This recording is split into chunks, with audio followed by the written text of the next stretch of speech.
आज की नई कहानी राजा और तोता की कहानी। एक समय की बात है, किसी एक राज्य में हरिशंकर नाम का राजा राज करता था।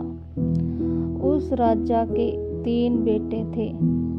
उसकी ख्वाहिश थी कि वह उसका सबसे काबिल बेटा उसकी राजगद्दी संभाले, लेकिन वह इस बात को लेकर सामंजस्य में था कि तीनों में से किसे वह अपना राजपाट सौंपे। एक दिन राजा को एक तकरीब सूझी। उसने उसी समय अपने तीनों बेटों को बुलाया और कहा, बेटे, आज मैं तुम सब से एक सवाल पूछता हूँ। अगर तुम लोगों के सामने एक गुनहगार खड़ा हो तो तुम उसके साथ क्या करोगे? इस पर राजा के पहले बेटे ने कहा, उस अपराधी को सजाए मौत दी जाएगी। वहीं दूसरे बेटे ने कहा, गुनहगार को काल कोठरी में बांध देना चाहिए।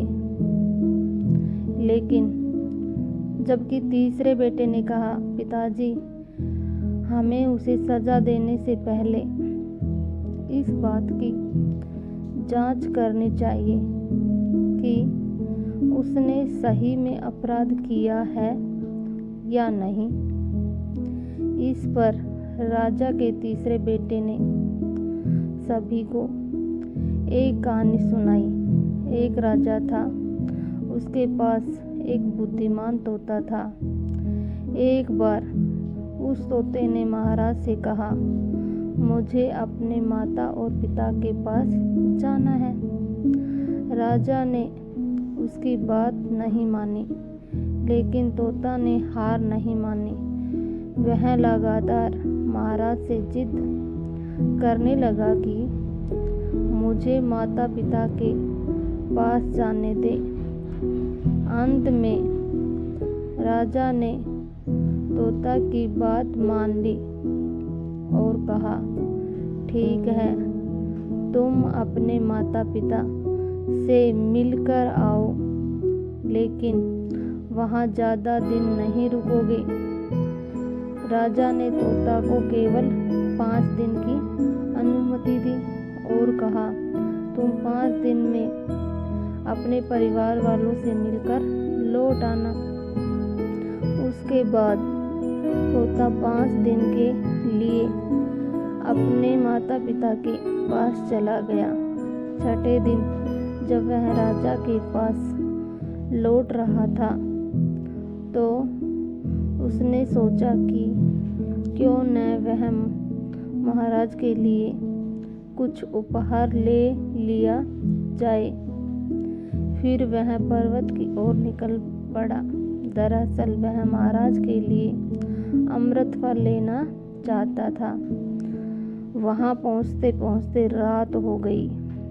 तोते ने पर्वत पर पहुंचकर फल तो ले लिया, लेकिन रात हो जाने के कारण वह आगे नहीं बढ़ा और वहीं रुक गया। उस रात जब तोता सो रहा था, तभी एक सांप वहां आया और उसने राजा के लिए गए अमृत फल को खाने लगा। सांप ने फल को खाया, इस कारण उस फल में जहर फैल गया था। हालांकि तोते को इस बात की भनक तक नहीं थी। अगली सुबह जब वह जगा तो फल लेकर महल की ओर चल पड़ा। जब वह महल पहुंचा तो खुशी खुशी सीधे महाराज के पास गया और कहा, महाराज, मैं आपके लिए यह अमृत फल लेकर आया हूँ। आप इसे खाइए तो सदा के लिए अमर हो जाइए। यह सुनकर राजा काफी प्रसन्न हुए। उन्होंने तुरंत उस अमृत फल को खाने के लिए मांगा। इस पर एक मंत्री ने कहा, जरा रुकिए महाराज, आप इस फल को बिना जांच किए कैसे खा सकते हैं?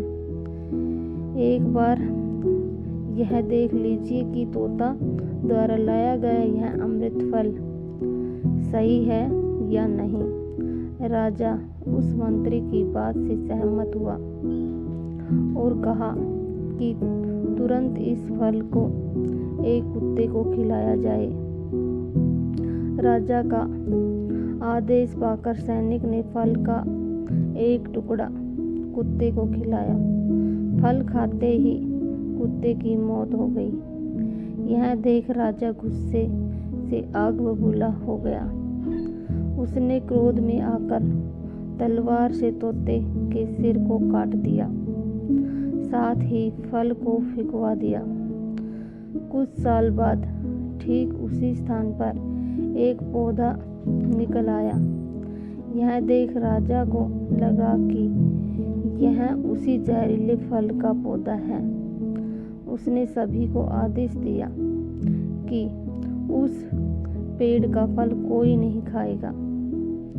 कुछ दिन बाद एक वृद्ध व्यक्ति उस पेड़ के नीचे आराम करने के लिए रुका। उसे भूख भी काफी जोर से लगी थी। उसने उसी पेड़ से फल तोड़ा और खाने लगा। फल खाने के बाद वह बूढ़ा व्यक्ति एकदम से जवान हो गया। राजा ने यह देखा तो वह आश्चर्यचकित रह गया। उसे समझ आ गया कि वह फल जहरीला नहीं था। उससे बहुत बड़ी गलती हो गई है। उसने बिना सच्चाई जाने तोते को मार दिया। इसे लेकर उसे काफी पछतावा भी हुआ। इसके लिए वह मन ही मन खुद को कोसने लगा। इधर तीसरे राजकुमार की कहानी खत्म होने के बाद राजा हरिशंकर ने उसे ही अपना उत्तराधिकारी नियुक्त किया। इसके बाद राज्य में जश्न मनाया गया। इस कहानी से हमें यह सीख मिलती है कि हमें कभी भी बिना जांच किए किसी को सजा नहीं देनी चाहिए। Thank you for watching.